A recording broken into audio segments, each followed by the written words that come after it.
اس کے اوپر کافی بحث ہو رہی ہے کہ یہ ترکیے سے عمان کی طرف کیوں گیا، اور جو ترکیے قطر کے جو تھے کہ جی یہ ممالک کے نمائندے بھی جو ہے وہ موجود ہوں گے، وہ اس کے اندر جو ہے سعودی عرب کے، وہ اس کے اندر کیوں موجود نہیں ہے؟ اچھا، اس میں شنید یہ ہے، شنید ہے، میرے پاس اس کی کوئی کنفرمیشن نہیں ہے، لیکن شنید یہ ہے کہ یہ جو میزائل پروگرام ہے ایران کا، اور ایران کا جو یہ فارورڈ ڈیفنس کی جو حکمت عملی ہے، یہ ظاہر ہے صہیونی ریاست تو اس کے خلاف ہے ہی سو ہے، لیکن خطے کے کچھ ممالک جو ہیں وہ بھی اس سے نالاں ہیں، اور وہ بھی چاہتے ہیں کہ یہ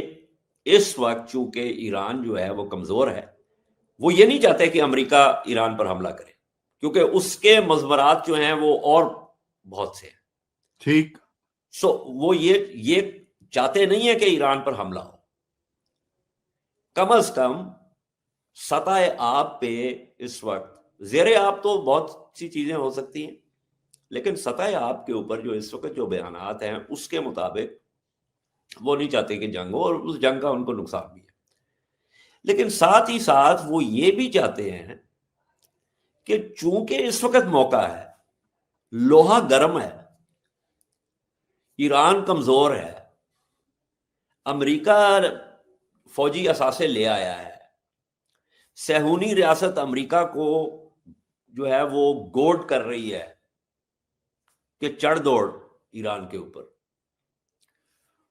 تو یہ موقع اچھا ہے کہ جس کے اندر اگر بات میزائلوں کی اور فارورڈ ڈیفنس کی بھی ہو جائے تو سانپ بھی مر جائے